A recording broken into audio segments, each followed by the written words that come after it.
Sisi kwetu tumepoteza mtu wa muhimu sana. Kila mtu aliyekuja kuzungumza hapa, na namshukuru kaka yangu Zito Kabwe, amezungumza vizuri sana kuhusu msimamo, na baba askofu wa Mzee Mtei.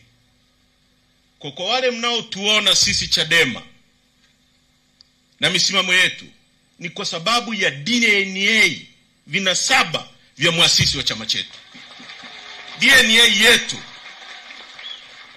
sio kufitin kwamba jambo lifanyike rahovyo sisi tutafute njia ya kufitin. Sisi hatuko hapo.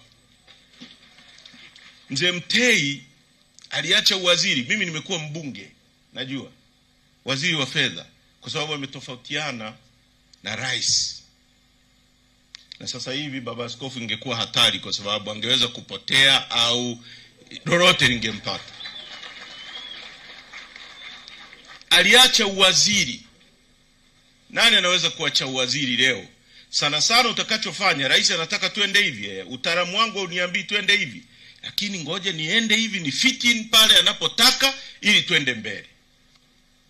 Kwa huyu ni mtu ambaye